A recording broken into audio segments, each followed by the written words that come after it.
Hi friends, నమస్తే. ఈరోజు వీడియోలో నేను జొన్న పిండితో ఇలా క్రిస్పీగా దోశలు ఒకసారి చేసుకోండి, చాలా బాగుంటుంది. అలాగే ఎప్పుడైనా మనం పప్పు నానబెట్టడం మర్చిపోయినప్పుడు అప్పటికప్పుడు ఇలాగా క్రిస్పీగా మనం దోశలు చేసుకుంటే చాలా బాగుంటాయి ఫ్రెండ్స్. ఒకసారి మీరు కూడా ట్రై చేసి చూడండి. మీకు నా వీడియో నచ్చినట్లయితే ప్లీజ్ లైక్ చేయడం మాత్రం మర్చిపోవద్దు. చేసుకోవడానికి ఇలాగ జొన్న పిండి ఒక కప్పు తీసుకున్నాను. ఇప్పుడు డీమార్ట్లో కూడా పిండి దొరుకుతుంది కదా, నేను ఇలాగ 1/2 కిలో ప్యాకెట్ తెచ్చుకున్నాను. అందులో ఒక 1/2 కప్పు బియ్యం పిండి వేస్తున్నాను. వేసుకున్న తర్వాత ఈ రెండు ఒకసారి బాగా కలిసేటట్టు కింద ఇలాగ కలుపుకోండి. ఇదంతా కలిపిన తర్వాత చూడండి, ఇలా కలిపిన తర్వాత దీంట్లో ఒక ఆనియన్ని సన్నగా కట్ చేసుకుని ఇలాగ వేసుకోండి. అలాగే పచ్చిమిర్చి, కరివేపాకు కూడా చిన్నగా కట్ చేసుకుని వేసుకోండి. 1 స్పూను అల్లం కూడా వేసుకోవాలి. వేసుకున్న తర్వాత కొత్తిమీరని కూడా ఇలా సన్నగా చాప్ చేసుకుని వేసుకోండి. 1/2 టీ స్పూన్ జీలకర్ర, సరిపడినంత సాల్ట్ వేసుకుని దీన్ని కూడా ఇదంతా కలిసేటట్టు కింద కలుపుకోండి. ఇలా కలుపుకున్న తర్వాత ఒక 1/2 కప్పు పెరుగు వేసుకోండి. నేను ఇక్కడ ఫ్రెష్ పెరిగే వేసాను. ఇలాగా ఇదంతా కలిసేటట్టు కలుపుకోండి. మళ్ళీ ఇలా కలిసిన తర్వాత దీంట్లో నేను ఏ కప్పుతో అయితే పిండి తీసుకున్నానో అదే కప్పుతో ఒక 2 కప్పులు వాటర్ వేసుకుంటున్నాను.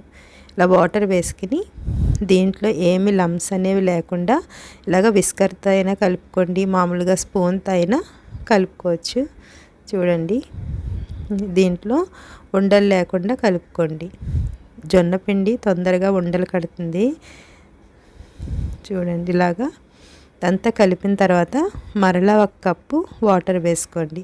ఇప్పటికి నేను 3 కప్పులు వాటర్ వేసాను. చూడండి, ఇదంతా కలిసిన తర్వాత ఈ కన్సిస్టెన్సీ మనం రవ్వ దోశ వేసుకుంటాం కదా, రవ్వ దోశ వేసుకున్నప్పుడు ఎలా చేసుకుంటామో అలాగే చేసుకోవచ్చు. ఇలా మూత పెట్టిన ఒక 15 నిమిషాలు పక్కన పెట్టుకోండి. ఇలా పక్కన పెట్టిన తర్వాత ఒకసారి చూద్దాం. చూడండి, కొంచెం థిక్గా అయింది కదా. ఇప్పుడు దీంట్లో మనం ఇంకొక కప్పు వాటర్ని యాడ్ చేసుకుందాం. మనం జొన్న పిండితో మనకి రొట్టెలు చేసుకోవడం రానప్పుడు దీన్ని మనం బ్రేక్ఫాస్ట్ కింద అయినా చేసుకోవచ్చు, ఈవినింగ్ డిన్నర్ కింద అయినా కూడా చేసుకోవచ్చు. చూడండి, చాలా హెల్తీ. అలాగే మనం షుగర్ ఉన్నవారు కూడా చక్కగా చేసుకోవచ్చు. కాకపోతే ఇందులో రైస్ అవాయిడ్ చేసుకోవచ్చు.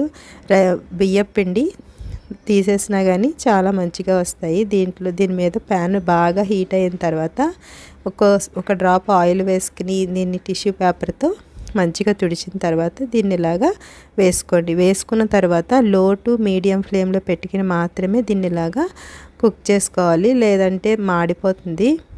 పైన పిండి కింద ఉంటుంది. పైన ఇలాగా కొంచెం ఆయిల్ని ఇలాగా స్ప్రెడ్ చేసుకోండి. ఆయిల్ వేసుకోవడం వల్ల చక్కగా క్రిస్పీగా కాలుతుంది దోశ. చూడండి, ఇలా అయిన తర్వాత ఇప్పుడు దీన్ని మనము మీకు ఒకవేళ టర్న్ చేసుకోవాలంటే చేసుకోవచ్చు. నేను దీన్ని ఏం టర్న్ చేయట్లేదు.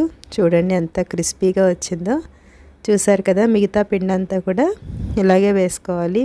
ఫ్రెండ్స్, మీకు నా వీడియో నచ్చినట్లయితే, ఫస్ట్ టైం నా వీడియో చూస్తున్నట్లయితే ప్లీజ్ సబ్స్క్రైబ్ చేసుకోండి. అలాగే పక్కనే ఉన్న బెల్ ఐకాన్ క్లిక్ చేస్తే ఆల్ అనే బటన్ వస్తుంది, దాన్ని ప్రెస్ చేయండి. Okay friends, thanks for watching.